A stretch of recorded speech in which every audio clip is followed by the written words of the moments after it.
What's going on, guys? Back again with another episode on the Winning Browns podcast, where two Indian boys try to win over more games than the Browns ever will and more championships than they ever will.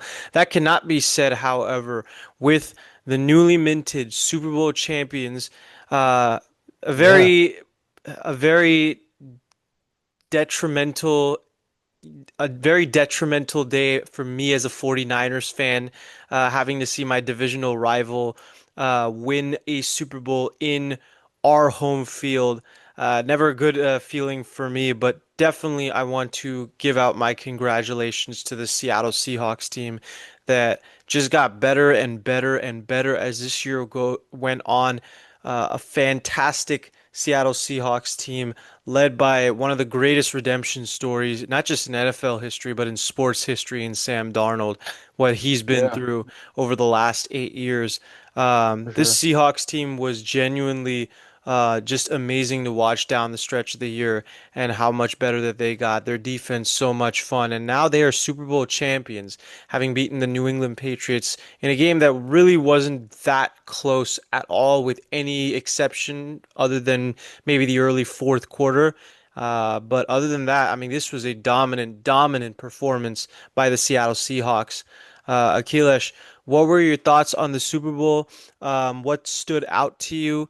What are the storylines that, made this Super Bowl as interesting as it was, even if it wasn't, say, as exciting as Super Bowls past? So what are your thoughts? Yeah, I mean, look, for me, let me start off with this. I couldn't even watch the Super Bowl properly.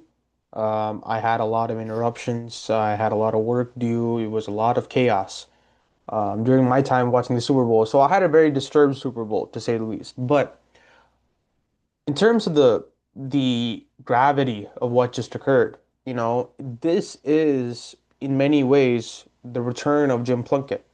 For people who don't know, in the 1980s, Jim Plunkett was the backup quarterback for the Oakland Raiders. Now, prior to this, he was drafted coincidentally by the New England Patriots. With the first overall pick, he was a star coming out of college. Around 1976 and maybe 1973, he was drafted number one overall. From there, he was a lackluster quarterback. He didn't know what he was doing. He was seeing ghosts everywhere. And from there, he became a backup quarterback and he led the Raiders to two Super Bowl victories. So this is the return of Jim Plunkett, I think, that we're seeing in Sam Darnold for a guy who, you know, people were mocking him the past week for seeing ghosts in New England. And now he's come here and let's be honest, he didn't have the most stellar game of all kinds, but he led a group of individuals where people, idiots like Stephen A, went on first take and said, "Oh, he will never be, the star quarterback. He will never take them to the Super Bowl," and he's proven everybody wrong. So the gravity of the situation is we're seeing for the first time in a long time the return from nobody to the body. You know Right. what I'm saying? So we saw that, that sense of comeback that I don't think we've seen in a long time. Now, the other thing I really wanted to mention when it came to this was I was right.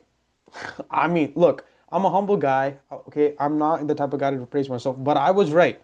I called it. The Seattle Seahawks got to have the run game at their best, and they did, Yeah, clearly that's at their something I best. did not expect at all. I mean, I think for one, what interested me was the fact that Kenneth Walker ran all over this Patriots defensive line, which is something I did not expect. I thought if Walker was going to have a big game, it was going to be through screen passes and Yash, receiving. Yash, what I thought, honestly, and I think Vrabel would have honestly done this. If you guys remember the 1990 Super Bowl, 1991 Super Bowl, technically year-wise, but the 1990 season. So it was the Giants versus the Buffalo Bills. Mhm. Now, at that time, the Buffalo Bills, that's their first Super Bowl of the four that they lost. Oh, by the way, Bill Polian, the guy who rejected Bill Belichick. Anyways, now when we come to the Bills, they had Thurman Thomas, they had Jim Kelly, they had Andre Rison, I believe that's his name. Andre Um, Reed. Andre Reed, my bad. They had a stellar cast of guys. Bill Belichick said, "We're going to let Thurman Thomas get 100 plus yards on us, but we're going to limit Jim Kelly's passing."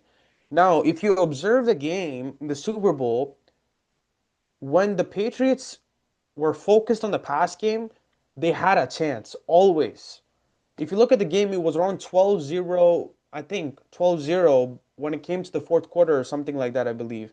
I think maybe near the end of the third quarter they got a touchdown, or the beginning of the fourth quarter they got a touchdown. Right. The moment they started to focus on the run, that's when everything fell for the Patriots when it came to a defensive standpoint. So I think what Vrabel would have honestly said is, I don't care if we allow 200 yards of rushing on them. If we limit them down to field goals on every possession, we have a game. And that's really what it was. If you guys looked at the tape, that's really at the end of the day what it was. They focused on the run game.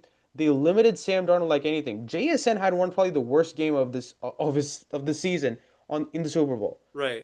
That's just me being, frankly honest. Not saying he's a bad player, but You're that's right. the truth. Yeah. And that's because, like I said last time, they circled him, they bubbled him in, they didn't allow him any spaces, and they understood that if I limit Sam Darnold in terms of options, I have a chance.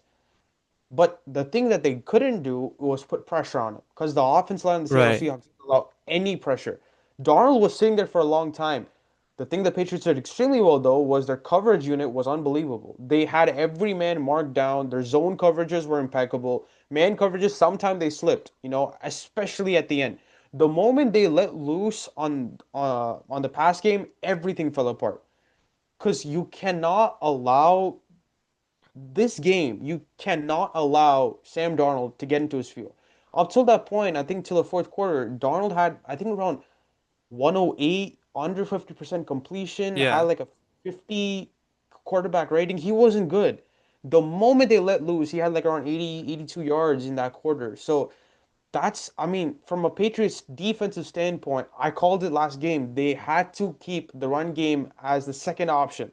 The moment they kept it as the first, everything broke loose. Which is Now, interesting because I mean I feel like looking at that game, the thing that stood out to me early on, especially, was the fact that this Patriots. I mean, you're talking about the importance of the Patriots focusing on the pass, and they were aggressive going into the game. I mean, they were trying to pick off every play. There were a good three, four play. I mean, I remember Collinsworth talking about they were coming out and basically just not giving an inch of room for Darnold to throw. And Darnold, for his credit, yeah, he wasn't playing his greatest game by the numbers, but the but no throws he needed turnovers. to make, Yeah, he was nailing them on the dot, threading the needle every single time. And in addition, I mean, for me, I had said that the game was going to be won in the trenches, and the fact of the matter is, Harold Landry and Kayvon Chason were going to be the X factors for the Patriots. yeah, They did not show up, so it's no surprise. I mean, with the Patriots having allowing no pressures in this game, that it exactly. was easy for Darnold to make the throws that he was necessary. Now, what I did not expect was a Patriots defense who, with guys like Barmore and Milton Williams and linebackers like Robert Spillane and I'm forgetting the other guy's name, but with a linebacking and a run defense crew like that, for Kenneth Walker to just walk all over you. For me, like the whole thing was, if you wanted to get him involved in the screen pass. But Kenneth Walker is not necessarily known to be the greatest receiver. But Yosh, The thing at is, the end of the day, right? like the Well, the hold up. all right, go So, I ahead. mean, but I think that was part of it. I think part of it was like you said, they were focused so much on the pass game that they let the run game kind of open up as the game got on.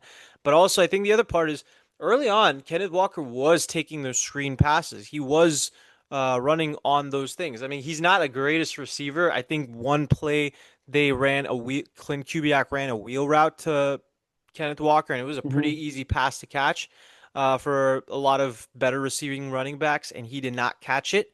But being able to open him up a little bit as far as getting some receiving yards early on, I think that put more focus on that receiving game that the Patriots were already emphasizing.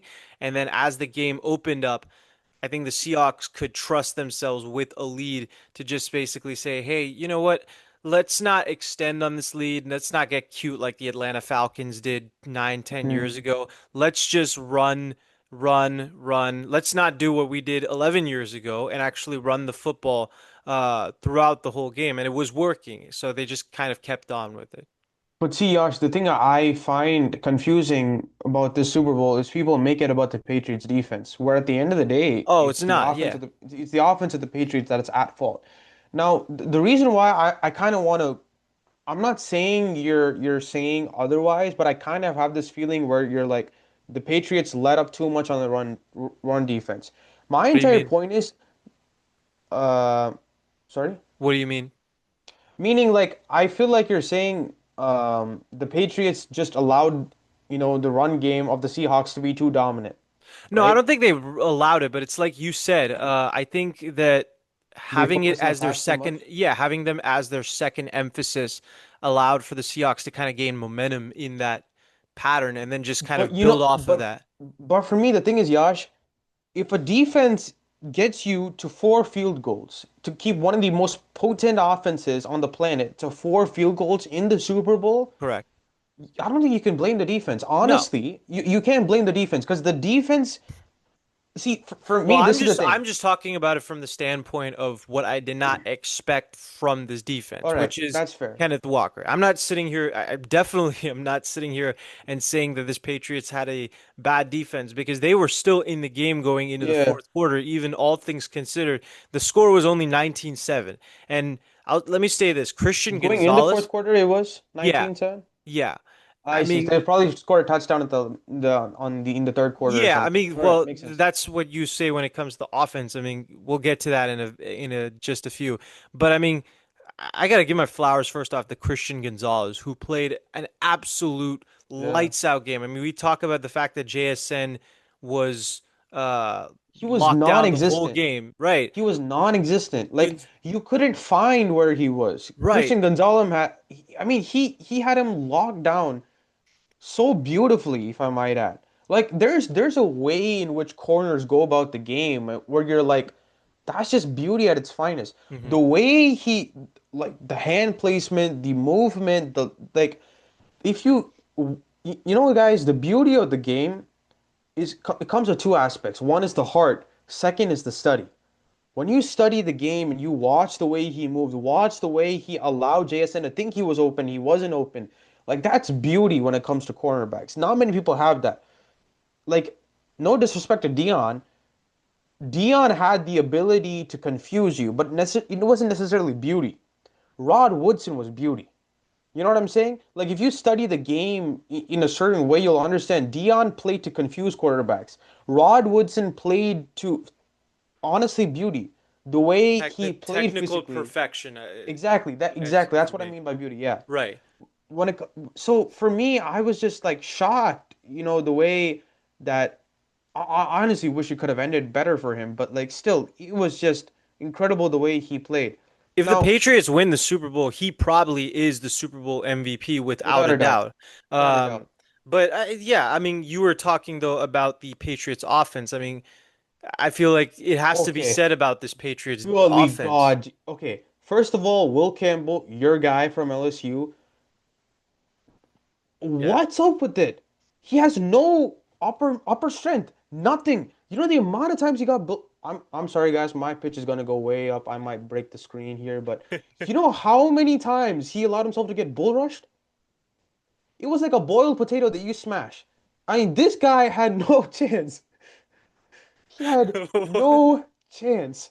No chance. I'm serious. This man was worse than mashed potatoes. He was like boiled potatoes that you put in the microwave and then you wish to get mashed. It's just horrible. This guy stood no chance.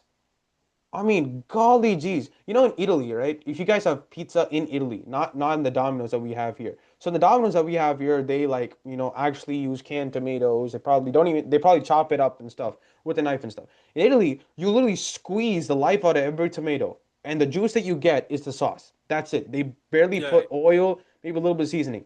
That's what the defense did to this offensive line. They squeezed the every living life cell out of each tomato that they found in the backyard, and they made pizza sauce out of it, and it was one of the best sauces on the planet. I mean, they took this New England. Oh God. Okay, first off, the offensive line packages one of the worst I've ever seen in Super Bowl.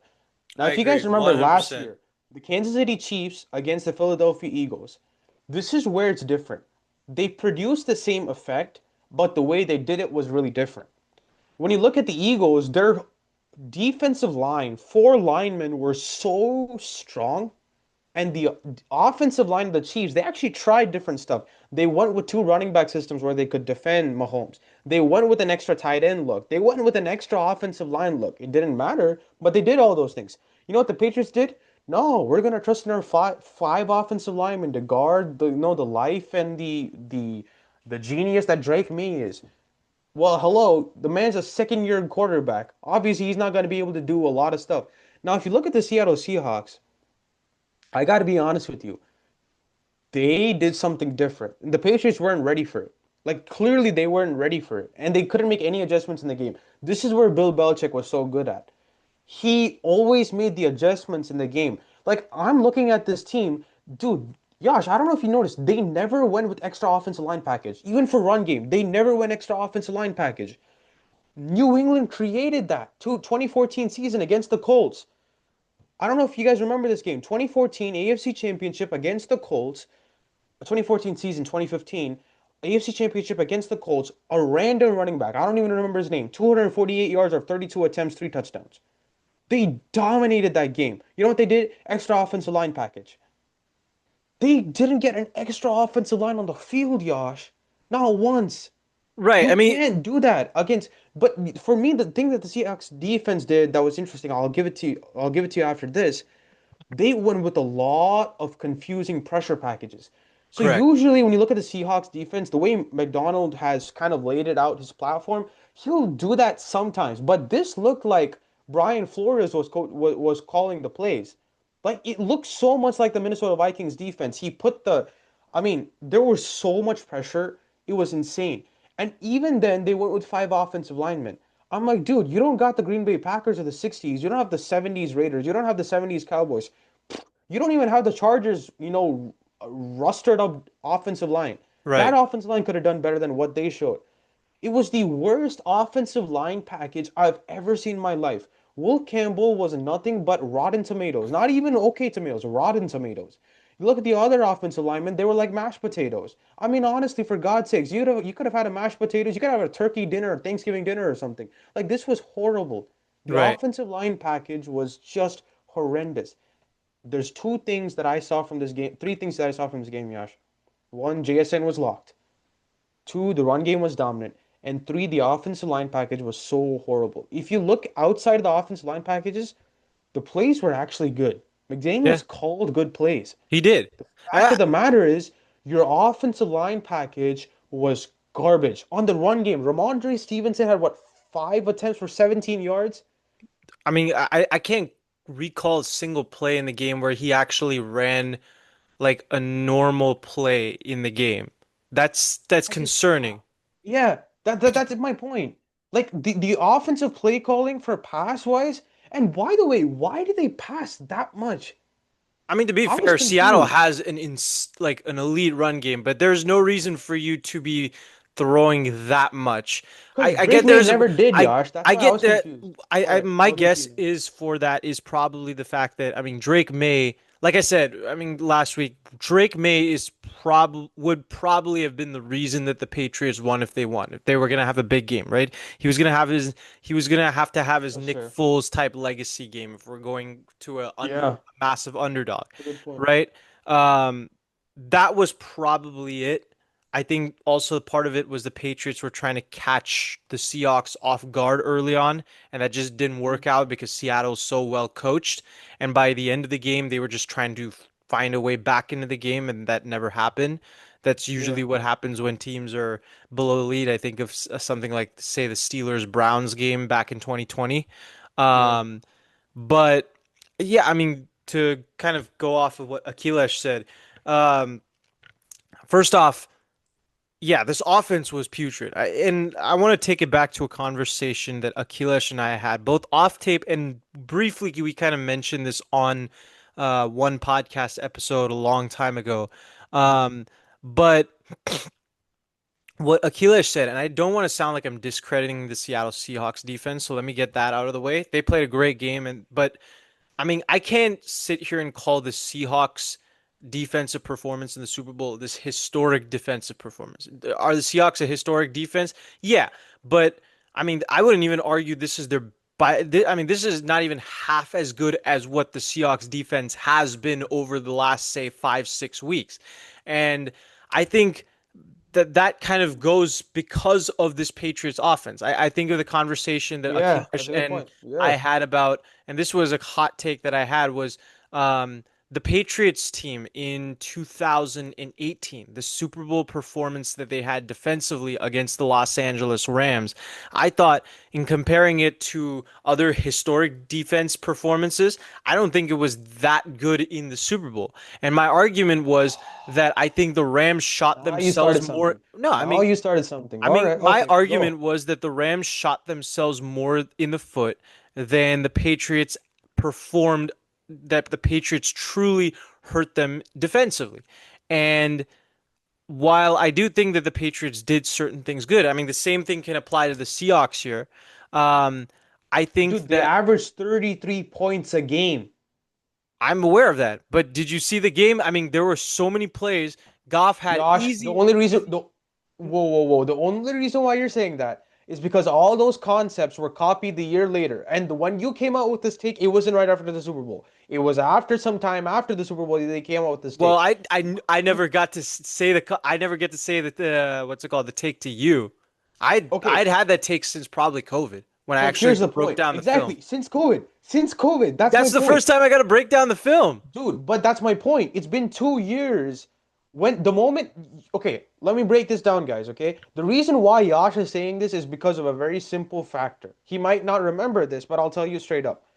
When it came to the Rams offense that year, they had this concept where they would run the blockers in one direction and the run game in the other direction. Now, based on that, the problem was everybody would follow the blocker towards this side, the run game would be open, or they wouldn't follow the blocker, they would focus on the run game. Goff would come off a play action, hit a quick pass that would go for a long distance yards. That's how the Rams offense worked, and it was really effective. 33 points a game, number one ranked offense in the league. Right. Obviously, clearly effective. Belichick completely shut that down. Now, the reason why Yash is thinking that this wasn't a historic offense by any means was, No, no, no. I didn't well, say there wasn't a historic offense. okay, What I said but was you that the thought that historic.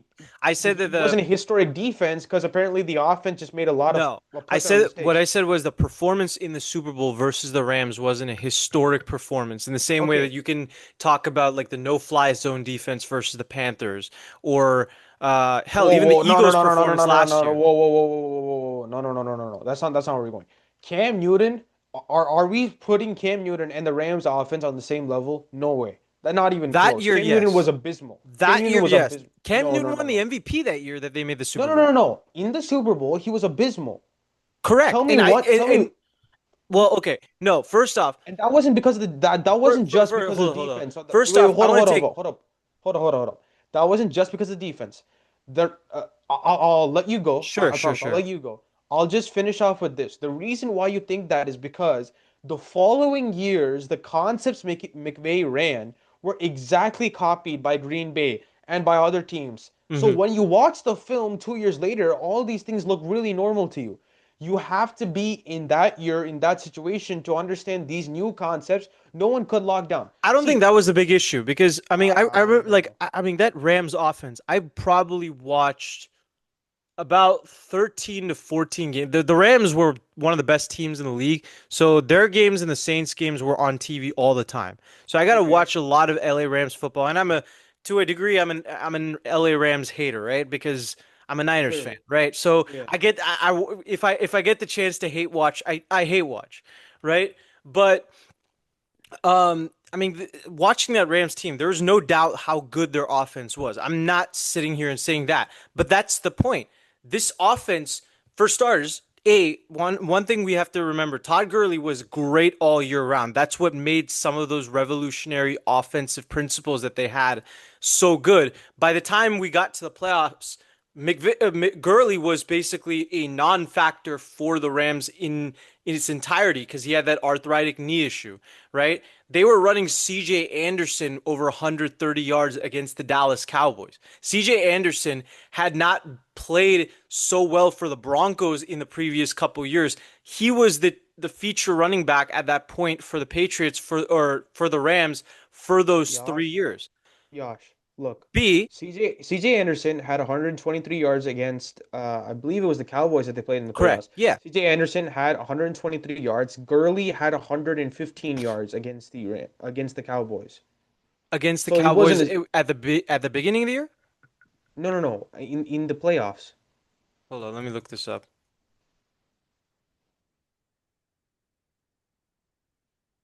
Hold up. Where are we going? Divisional 2019 playoffs playoffs. 2018. Jared Goff 186. Todd Gurley 16 attempts, 115 yards, had a touchdown.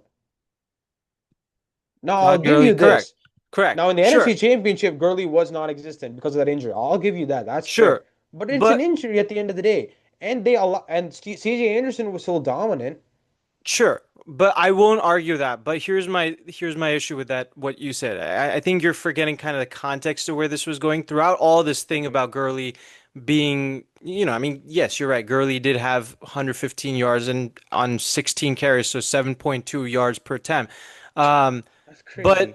at He the same really time, did. I think you're forgetting the context of the fact that he had been benched and he had been getting less and less touches of the ball as the year went on. By the time he got to the Super Bowl, he was non-existent. This was a huge, huge storyline at the time. I know you were kind of sparsely watching more football at the time, but That's this fair. was That's you know what? That's a very fair point. right. I'll give you that. I Yes, mean, that's a this very was a fair point. huge storyline going into the Saints game, going into the Saints game, But right? Yash, he was injured. I'm Obviously, aware a of coach that. is going to That's sideline my him. point, and that's what I'm saying. So part of it is you're part of why I'm kind of not discrediting the Patriots defense, but just kind of more saying that their performance wasn't good. I don't think the Patriots, I mean, CJ Anderson and Gurley are two completely different running backs. And I think what made those offensive principles that you talk about so well was specifically Gurley's skill set, right? Anderson running with Anderson, the Saints had to run more of a traditional run offense a lot of the time against the Cowboys. If you kind of break down the film, but Yeah. with Gurley, I mean, not having him really hurt them against a Patriots defense is known for multiple personnel and having just this positional versatility in their front seven. I think in the same way, and the other part of it is, I mean, you're talking about Cam Newton having a bad game with the Broncos. He at least Yeah. was able to move the ball quite a few times. That Jared Goff performance in against the Patriots, I mean, there were at least 9, 10 big time throws that he just missed straight up. He missed screen passes left, right, and center over and over and over again. I just don't think I mean, they're two peas in completely different pods, right? Yash. The thing I'll say is to that is this. Okay. Both playoff rounds, Jared Goff was sacked a total of 3 times. In the Agreed. Super Bowl, he was sacked 4 times. Okay. Okay. So that's to say, number one, the blocking was obviously a critical factor, and the Sure. Patriots completely exposed that. The second thing I'll say in regards to this whole Todd Gurley thing is this: it wasn't as though he was non-existent. He had 10 attempts, right? Sure. He made 35 yards off those 10 attempts. C.J. Anderson 7 attempts, 22 yards. They had the run game locked down. Sure. When it came to the Rams side now, in terms of the pass offense, the reason why he missed those throws was because of pressure. It's very simple. Mahomes missed so many throws in the Super Bowl against the Eagles because of pressure. Actually, Drake May missed. I Drake tend to May, if you look at wait, this past, you're talking about this Super Bowl or the Rams Super Bowl? I'm talking about the Rams Super Bowl. It was the pressure of the Patriots that completely, I disagree with you caused on that. Jared Goff. I disagree with you on I that. don't. From the film, We can do from a film session and I'll show you. sure. I mean, I think the big thing with the Patriots defense that was so impressive, and it's the same thing that's actually impressive with this Seahawks defense this Super Bowl, is more so the coverage unit. I think the big thing was, I mean, the Rams had three star receivers in Brandon Cooks, Cooper Kupp, and Robert Woods. None of them could get a single yard of separation on the Patriots secondary. And the Patriots, much like the Seahawks, were running a lot of these 6, 7, Jesus, 6, 7, 8 personnel groups that basically were, jeez. All right. Yeah, no, no, no. We got it. We got it. The world is getting better as far as the 6, 7 crap, but I'm still hearing It's it so so bad. much. It's I so bad. It's still I bad. I feel like a traumatized soldier when it comes to this type of stuff. Geez. But regardless, I mean, they were playing all these different types of personnels, and that I think made it a lot harder, especially for a statutory quarterback like Goff to just be able to move around. That's what made it such where Patriots were able to generate so much pressures. If you look at the pressure numbers, actually, majority of their pressures come from those 4 sacks that you're talking about, right?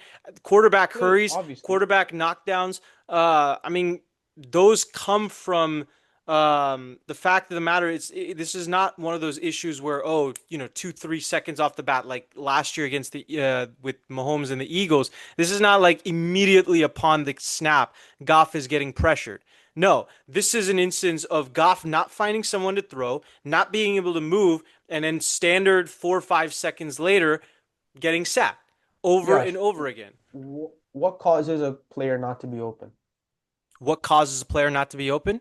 Yeah. Good coverage. And that's what I said. That's where I So, said the Patriots, but I don't think but that's a why hit. is that not historic? I Just don't think because you're not getting the stats on the stat sheet, it's not historic all of a sudden? because in spite of the fact that they had great coverage, Goff had several opportunities to be able to still put up more than 3 points in that game. They did not that game, and I've said this with you before, that game was more about the Rams missing opportunities than it was the Patriots making opportunities. Josh, for an offense to miss opportunities, defense have to make the most of the opportunity. That's the Sure. way the But NFL works. that's what the In this Patriots case, do they all they the did it exceptionally. In fact, I'll argue this. That Patriots defense might have been one of the most clutch defenses in the history in terms of playoffs.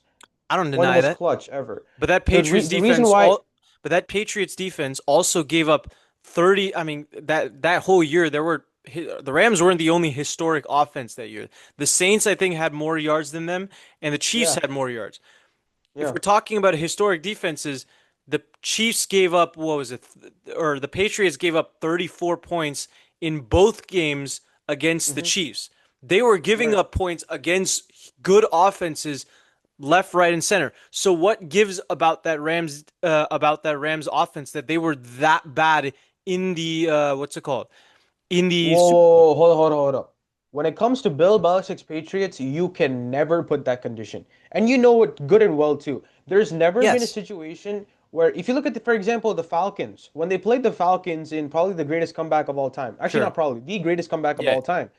The truth of the matter is, prior to that, the defense hadn't allowed over 25 points for 5 consecutive games. correct. Now, But that's my point. I mean, that's exactly. I mean, a Belichick It's a defense, all they got situation-based game, bro. right, but that's my point. All the Belichick defense has got to do in those situations is just do their job, which is exactly what they did with the Rams. But that's my point. For a Belichick defense, I got such high expectations for them. Even with this Seahawks defense, I got such high expectations for them. Like, what did you If you want want this game to be? Like 7 sacks, 2 forced fumbles, 3 pick sixes? Is that what you wanted?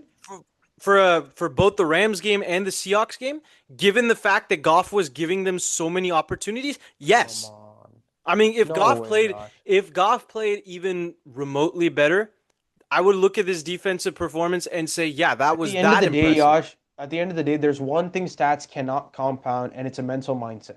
That's the one thing stats will never be Yeah, able to compound. they cannot And the compound Goff's mental fact mindset in that game. exactly. And And Goff's that's mental caused by mindset, defenses. it could be ca- Defenses cause you to be confused. it Defenses could be cause ca- you to be looking everywhere. it could be caused to be a defense, but that's what makes that expectation that much more. Goff had 33 Hold Go- on.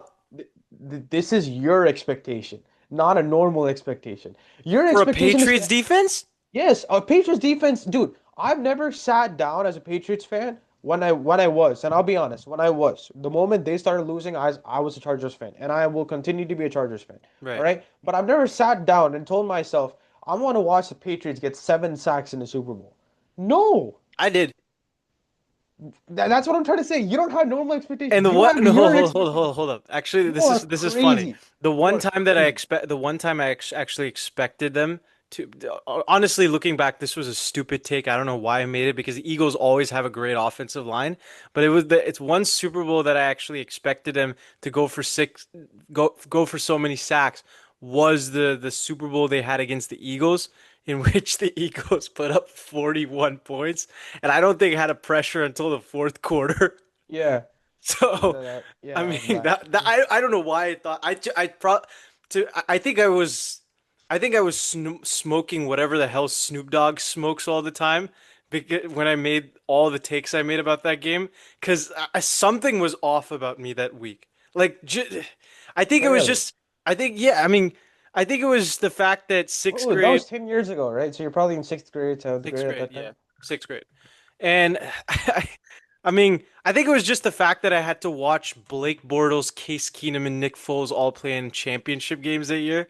Yeah. I, That was I don't actually, know. that's one thing I wanted to talk about. I mean, honestly, I think we're done with the Super Bowl. Look, Yeah. Seahawks defense was dominant. Well, Yeah, but I did have one more comment that I all wanted to right, make. go ahead. Yeah, yeah, you My go. I just wanted to give my flowers to one Mike McDonald here more than anything, and the Seahawks as a whole. I think going into this year, the big thing about us is when we did our predictions, the Seahawks were the most confusing team without a doubt, right? I don't think Akilesh or I really knew what was going to be made. This Seahawks team was very, at the beginning of the year, we looked at them and just said that they were very weirdly constructed and really did not know what was going on. As far as the That's playoff true. predictions, Akilesh, I'll give him credit. He thought the Seahawks were going to be a lot better than I did. He had them, I think, just missing the playoffs. I think I had them 13th in the NFC, but I don't think either of us looked at our predictions and really criticized it that much because we looked at this Seahawks team and said, yeah, they could probably be not necessarily, not definitely not bottom of the NFC, but that second tier where they're like 6-11 or something, but Yeah, they could like also me. make the So playoffs. I looked at the Seahawks and I put them ninth on my ranking for the Correct. NFC. Yeah. Josh had them 13th. So we definitely didn't know they were to this level. Exactly. And the fact of the matter is that I mean, I had questions about Mike McDonald just first year, different team, easy schedule first year. I mean, he knocked out all my questions out of the park. This Seahawks defense, adding guys like DeMarcus Lawrence and Ernest Jones, the questions I had on them, knocked them out of the water. And Yeah. if I may, Mike McDonald, he is the newest superstar coach in the league. I mean, we've talked so much about Sean McVay over the past few years in the Sean McVay tree. The Yeah. thing that stands out to me is this Seahawks team. They don't look like they're per se a dynasty in the making. Maybe they are. I mean, you never know. But I mean, with Darnold as a quarterback, he doesn't strike me as this quarterback who's Mahomes or Lamar, Josh Allen, right? So he's not necessarily this quarterback that exudes, oh, the Seahawks are going to be a dynasty. But with Mike McDonald, no matter so, I mean, no matter what, I mean, Mike McDonald, he's one of Hmm. the youngest coaches in the league, right? He is the defensive mastermind in the league. I mean, we look at Head coaches was, yeah, for sure. as not just that, I mean, we look at the fact that this Harbaugh tree, so to speak, right? The guys who came from that Michigan coaching staff from 2021 to 2023, Yeah, Jesse they've been Minter now being solid. hired. I mean, I look at this as the future defense, the defensive version of the McVay tree in the Yeah. NFL down the future. And I mean, no matter whether the Seahawks team, I mean, they got a lot of free agents going into this year. They got a lot of big names that they need to lock up. I mean, obviously Yeah. Devin Witherspoon, Jackson and Smith and Jigba, they're definitely probably going to be locked up for the near future, barring Right. some catastrophic issue with the team. Um, as far as the rest of the secondary, and this is the big thing as far as maintaining that secondary, what made the Seahawks so good, as you mentioned with the Super Bowl, this Hmm. secondary is six people. I can't even say 6, 7 anymore. I'm saying it for the most normal things, and I can't even say it. But I mean, they are 6 to 7 players deep. Josh Jobe, Reek Woolen, Nicky Manwari, Nehemiah Pritchett, Kobe Bryant, Julian Love. I mean, the list goes on, and of course, Devin Witherspoon, right? So this Seahawks team, Sorry, I just can't. I swear, this Se I don't even like the joke, but the I fact that know, you're yeah, pointing it out that's as what me I'm saying saying. is hilarious. This screw my roommates, man. Fine. They're the All ones who right. made me like this. But no, Literally tied to the Super Bowl. Super Bowl 60, 6, 7. I swear. But no, I I can't mean, wait for Super Bowl 67, man. Now that is gonna okay. attract some attention. I hope that meme is dead, long gone by that point. I just want Super Bowl 69. Now that's the adult No, version of the that's joke. not funny at all. Ah, but again, going back to what I was saying is with all that, I mean, Job, he's probably going to leave in the near future. Julian Love Yeah, is entering year eight, is entering his age 30 year, so he's probably, you know, gonna be in sidelined maybe. Yeah, in the near future. Correct. Kobe Bryant, I don't know whether the Seahawks extend him or not. It seems likely that they might, but if they don't, it's possible. Reek Woolen, I think, is on his way out for sure. Whether it's the bad postseason yeah, he's at or the fact that he was in trade rumors at the deadline, right? I mean, there is going to be change on the Seahawks secondary, right? Contrary of yeah, what they wanted to do with the Legion of Boom, um, there is going to be differences in the secondary. But that being said, much like McVay does with this Rams offense, and if we've seen over the three NFC Championship appearances he's had three completely separate different teams, right? yeah, Built in three different ways. Same thing with the Seahawks team. They could be built in the same way, different way, it doesn't matter. With Mike McDonald, they are going to be in contention for NFC championships year after year after year. And as a Niners fan, that scares me. I mean, I have to share a division with Sean McVay and the Rams and Mike and the McDonald and the Seahawks. Seahawks. Yeah, I mean, I don't. I mean, all honestly though, goes to show you why NFC West. It's the most fun. It is. It is mm, the division I will defend, even though I hate every divisional rival that we have, except the Cardinals. Nobody cares about the Cardinals here. Um, yeah. sorry, Cardinals fans. I mean, you guys might be the worst You team in guys are football right now. non-existent. Yeah, you're probably one of the worst franchises in football, honestly. Just being straight up honest. Man, Like I you don't guys, know. I don't know what's going on with that Cardinals organization. There's just like these subtle jabs in this organization. They feel like a rap group that has a lot of leaking in the group, where it's like they keep on putting out these leaks about how bad the celebrity is, the main celebrity. They just feel so weird. maybe, But yeah, maybe. I I mean, mean, that's all I had to at say least their about. owner doesn't call their players out being bad. I So, don't you know, know, man. Michael Bidwell, I've heard some stuff about it. I really? know people who work in the Cardinals organization who like have said some stuff about him. So I mean, I don't know. Oh, I But see. that's all I had to say on McDonough. I mean, he is the superstar coach going forward. I mean, For I sure. got to give him my flowers. I had him 25th ranked when we did the coaching ranking last year, just because I didn't know where he was going to I be. don't know where I ranked him. I think I ranked him definitely higher than you. Because Yeah, for me, I've always loved McDonald from the time he was at the Ravens as a defense coordinator. I loved that Ravens defense, and I right, loved it even more when he got hired. So I've always had faith in him. But right. did I think it was going to materialize this quickly? No, 1000% not. And the way he did it this year was exceptional. I loved every bit of it. And look, he's a tough coach too. He's not like he's a soft guy just because he's 37, 38 years old. He's a tough man. And I think to see that guy, getting the recognition he deserves is amazing. But the Mighty Miner defense is going to win the Super Bowl next year. I'm calling it right now. I I would don't care not be what people surprised say. if they do, Jesse honestly. Minter is the now you said defensive mind is Mike McDonald. I'm telling you right now, Jesse Minter is the best defensive coach in the entire NFL. And it's simply because of this. Look at our roster. Bro, we got a bunch of no names on our roster. No offense to us. No offense to me. We got a bunch of no names on our Yeah, roster. I mean, you a lot of can't name platoon half the guys. guys. Like, As the baseball term would be, they call them platoon guys, like the Rays. That's what your dude, defense was. we have good players, but we are good because the way our defense played. If you look at our roster prior to Jesse Minter, you would be like, we're gonna allow 28 points a game. Yeah. But we allowed 17 our first year, 20 our second year. Like, Hmm. that's incredible. I can't wait to see what he does with this Ravens roster. But having that said, Yash, I think we'll end with this. This year, no one expected this to be the Super Bowl. I can't tell you one individual on any platform who expected this to be the Super Bowl or this to even be the playoffs or the AFC Championship. Correct. What are you looking into next year? What do you think is going to happen next year? Are we gonna get a more predictable Super Bowl? That's one question I would ask. The second question that I would ask is, what's next for this Patriots?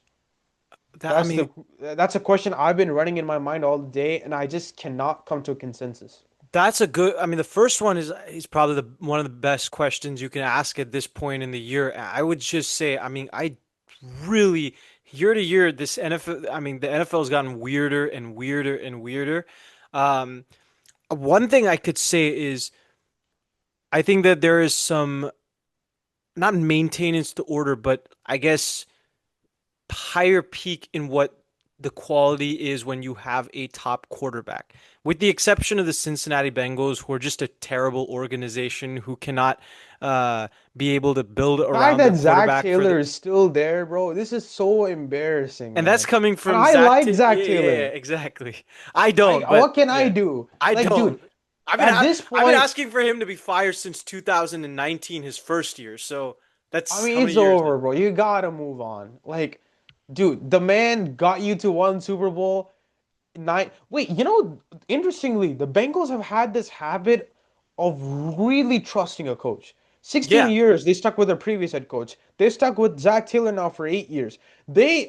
I feel like they have like I might create a new disease, but a self-attachment disease. Like they got this weird thing where like if I hire you, you're my life. Like let's hold on a minute. You can fire guys once in a while. It's not crazy. I I was very interested. You I'm know why, right? You know why that happens with the no, Bengals. no, I It's don't know. because they're cheap. Their owner is so cheap. I mean, this is a team that has that for a long time didn't have a training facility, and this is for a team. This is the only team that doesn't have an official general manager position. Duke Tobin, everyone criticizes Duke Tobin. He can get Wait, fired. There's seriously? Yeah, I mean, there's a reason why this man has not been fired from his spot since 1999. He's technically not a general manager. He's the longest. Wait, are you serious? There's no general manager with the since Duke what? Tobin, yeah, Duke Tobin is not, technically not the general manager of the team. I'll tell you his official position. It is director of player personnel. This, I mean, Wait, so there's no GM. yeah, he's just the de facto GM by proxy. I am what? Yeah, Really? yeah, and he's been the main guy for this team's pretty much since 1999. That Oh just goes my to show God. you. I mean, he cannot be fired because what are you going to say? Oh yeah, our GM's we have a director of player personnel. Dude, Like that doesn't make sense, you right? can't fire director of player personnel and make it big news. Like, Yeah, what? right. So I mean, this is why the Bengals are such a terrible Oh my organization God. who gets lucky with This is the quarterbacks. Paul Brown effect, man. Honestly. Such a no. Honestly. Oh my But God. going back to what I was saying is with all the other quarterbacks, right? You see the Chiefs realize, okay, Matt Nagy is moving on. Good for us because Nagy hadn't had the best offenses comparison. Fine, let's go get the guy who helped us have some of the best offenses, not just in our franchise history, but in NFL history, Eric Bieniemy, and see how that works again. I think that's a great start. Of course, with the Ravens, the thing we've been criticizing them for years is with John Harbaugh maybe being fired and whatnot, the coaching decisions, the that. So we have a terrible defense. We missed the playoffs because of the same things that have hurt us in the past.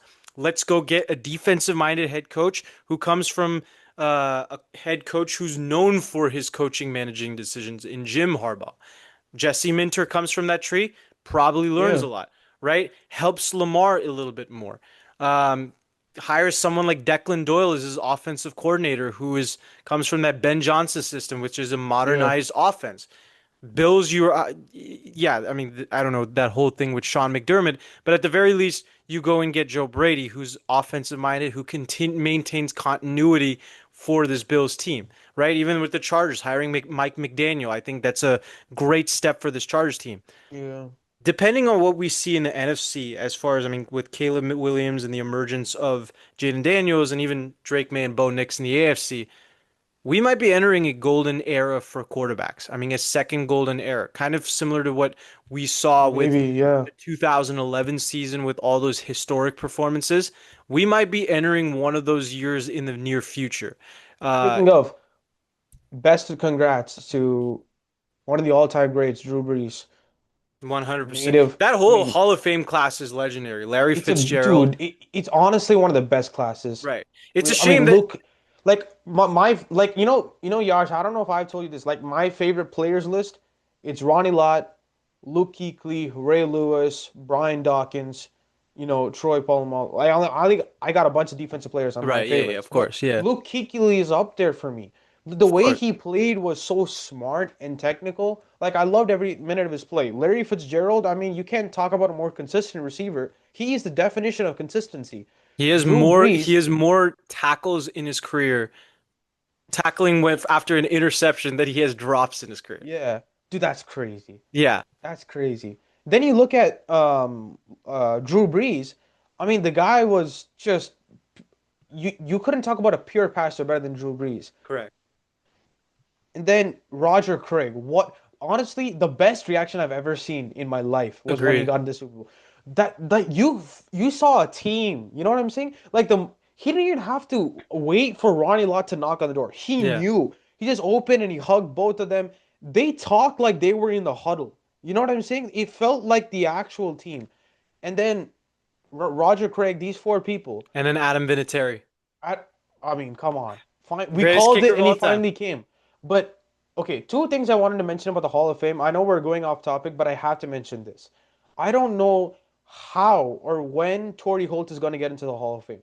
I don't know. Yeah. This Me is neither. ridiculous. So what? Seven-time Pro Bowler, three-time All Pro, 10,000 plus receiving yards. I He's don't the know only. when. He and Julio Jones, I think, are the and Jerry. I don't know about Jerry Rice Probably actually, Jerry. but Probably Jerry. probably. But I think he is one of only two or three players in NFL history to have seven straight 1,300-yard seasons. And how is he not in the Hall of Fame? How is he not in the Hall of Fame? I don't get it. It's not like you have like no only ringed guys in the Hall of Fame. Well, clearly after Bill Belichick, you really don't care about rings. But like my the thing for me, Yash, was this: Robert Kraft not getting in, it didn't matter because the moment they said no to Bill Belichick, Right. everybody's gonna hate this cat. And it's one of the best classes we've seen since I would say this is the best class we've seen since 2020. Like Agreed. Yeah. no shade to anybody else. 2020's cast was by far one of the best ever. This was so good, Correct. but we're not. No one's gonna even care about it because Bill Belichick is not there. Like I it's, agree. It could I have been just so was. much better with Belichick too, and Kraft. I mean, you have a eight-time champion in Robert Kraft, or sorry, a six-time champion in Robert Kraft, and a eight-time champion in Bill Belichick, and you added to this Hall of Fame, Dude, this Hall of this Fame would have been committee. one. This would have been the best ever. It would have been by Legit. far the greatest ever, without a doubt. But I I mean, don't that know, didn't man. happen because of politics and whatnot, whatever. But It's not uh, politics, Josh. At the end of the day, it's just politics. ridiculous. When I mean politics, I mean like Bill No, no, Polian no, politics. no. Yeah. Even then, I'm saying like it's not politics. The reason being given is politics. It's not politics. It's just ridiculous. See, the Yeah. term politics now has been honestly the same as ridiculous. In today's day and age, Okay. politics is it Yeah, really yeah. has. No, The really, definition yes. of it has just become ridiculous. So I think when we say this stuff, forget politics. It's just ridiculous. I was watching a Conan O'Brien Yeah. video the other day, and I think he said it perfectly. Where it's like, comedy is supposed to be about like the fact that we have something that is a straight line, right? Something that's Hmm. normal that we can make fun of, right? Yeah.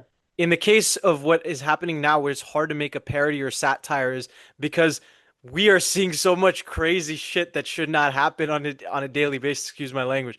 We're seeing so much crazy stuff happen on a daily basis that I mean, any parody that we make is not funny because it's actually Yeah. happening like 2 days Oh, prior. stupid. But I mean, yeah, just going back to what I was saying earlier, though, is we might be entering a golden era of quarterbacking. We might be entering like the golden age of this generation of football players, right? There's usually that one year where all these football players come and have this insane year. I think for the last generation could probably be said with 2014, Yeah. 2018. I think this year might be that year for We'll see. this next year or maybe the next year after that. But we are entering a very, very interesting window as far as all these different quarterbacks. And one thing I'll say, 2018, 2020, 2024. That's three of the greatest quarterback draft classes in 8 years, right? Just think of it that way. I'm not sure. I don't think we can say 2024 yet. I think we do have to give it some time That before class we can already say has that. three Pro Bowlers. No, I give you that, but like when you say great, I just think we need to wait maybe a 2 or 3 years. Okay, that's fair. I could It get just, that. Yeah, but I mean, I agree with everything else. Yeah, for sure. Like 2018, etc. right, Without a doubt, there's obviously a trend clearly that's going on. right. And then what was Um, your second question? You had a second. Oh yeah, the Patriots, right? yeah, Yeah, I mean, with the Patriots, I expect them to be back as far as contending. I don't know if they'll be back for a Super Bowl. The thing that scares me a little bit with this Patriots team is that they don't have a lot of young superstars other than Christian Barmore, Christian Gonzalez, Drake May, and if you want to add, I guess, Craig Woodson in that conversation. I mean, they don't mhm, have a lot of big name players. They're going to have to rebuild a little bit more. They might want to learn from the Washington Commanders last year and realize that they can't just go all in and just push their plug with all these free agents. They got to also yeah. continue to rebuild with younger players. They're a little ahead of schedule. So as long as they understand that, I think they will be back and eventually maybe contending for a Super Bowl again. But for now, We'll see. certainly they are. I think they will be contending for the playoffs, especially with how good Drake May is. And the fact of the matter is, they got a great coaching staff, so I think they'll be fine. Yeah, I mean, look, I have a lot of faith in the Patriots coaching staff overall. Obviously, when you look at what this Patriots honestly, the staff has been able to build in just a season. It's been incredible. Probably the greatest comeback story had they won the Super Bowl. Even if they didn't, this is still one of the greatest stories we'll ever see, I think, in life. But on top of all of this, I mean, to go back, I think to the previous question, Yash, like, what was the question? The first question I asked you? It was What do you expect for the upcoming next season? season, Yeah. right? I honestly think that the Seahawks will make it back to the Super Bowl again. I really do. I really feel like it doesn't matter what card McDonald's going to be dealt with, they're going to find a way. And I think that, especially, well, let me take that back. Since Clint Kubiak is no longer their offensive coordinator, I don't know. Things could change from that angle because we have obviously seen the Seahawks offense be really average with Geno Smith, if I remember correctly, a year ago. Right. Now, Sam Darnold is a quarterback, I'll give you that, but at the same time, you got to be able to utilize him correctly, right? So, we'll see how it goes, but for sure, I think honestly, I know I could get a lot of hate for saying this because everybody does say this. I think the Ravens honestly make the Super Bowl. I really do. I think, and you know what? I'll call it off early. It's gonna be Ravens and Rams. I really think so. Because for me, the thing is that when it comes to the Rams, McVay will never make the same mistake twice. We've seen this happen too many times. They're gonna correct the defense. They're gonna correct the defense. They're gonna make the necessary moves in terms of their defensive backs to stay afloat. But personally, for me, it's gonna be the Ravens and Rams, and I'm calling it right now. I can't believe Um, I'm saying this, but if we're doing way too early, I mean, I'd had a suggestion maybe we should do a way too early ranking, although that might take a little too much time on this. But yeah, I mean, if we're talking way too early, I agree with you. I think yeah. this Super Bowl matchup, Ravens, Rams, they look like the two best teams going into next year. Um, Just based off of free right, agency, what they have at hand, etc. I just think so. The other thing that for me, Yash, that I kind of get bugged out about of general people, they'll be like, "Oh, Lamar Jackson had a really off season this year. Oh, he really didn't play up to his standards." Dude, the man played half the year. right, Like, what do you mean he played less than half his standard? He had no help. The team gave up. What do you mean he lost his standards or whatever? Like, it's ridiculous. But right. apart from that, I think for me now when it comes to the Patriots, like if I'm being honest, they'll be lucky to make it to the AFC Championship. I don't think it's happening again because pure based off of this, and you mentioned it last week, and I wasn't ready to give in, but I am now. Their schedule this year was one of the easiest ever. Mhm. That's just the truth. The truth of the matter is they really never had any exceptionally tough team to face until the Seahawks came into town. When you look at the Broncos, Broncos had a backup quarterback, and he honestly torched Christian Gonzalez on that first play. So they didn't have the best of competition, but at the end of the day, they are a great coaching staff. They are a great team overall, but I just think they'll lose out in the divisional. That's my personal thought. I think they maybe go 12-5, 11-6 next season. But I think they're going to be a building team. I think they're going to build it forward. Obviously, that coaching staff doesn't make a mistake, so we'll see how it goes from here. But today, If we're talking about the outlook of teams, I mean, stay tuned. We're going to definitely do more content about that in the following weeks. for Um, sure. Go ahead. What were you saying, Akhilesh? Yeah, no, I was just about to wrap it up. So I think overall, this Super Bowl, I mean, it's the end to, I guess, one of the most chaotic seasons, chaotic years for both of us. I think For I can sure. speak for you on that as well. Yeah. This was a really tough year for us. Sophomores in college, we have a lot of classes going on. Personally, with myself, applications as well in terms of transferring, etc. So it's been a tough year, Yeah. in terms of trying to get out content. But I think we're gonna be trying to get a lot more consistent, as the year goes on. We are gonna start, create doing some things a little differently, just to increase our viewership, just to allow you guys to enjoy our show as much as we do. So we are going to try to improve on slight things here and there, but we just want you guys to enjoy this. We certainly enjoy every single time we can come on this podcast and have a moment with you as well, both of us, respectively. So with that being said, we can't wait for this off season. Do tune in to this off season. We're going to have a lot of interesting takes, a lot of interesting videos, a lot of interesting and I think heated discussions. But that's what this game is about, to Of have fun, course. to have those heated discussions, to, just live honestly the game. So with that being said, we'll see you guys next episode. Can't wait for next season. See ya. Peace.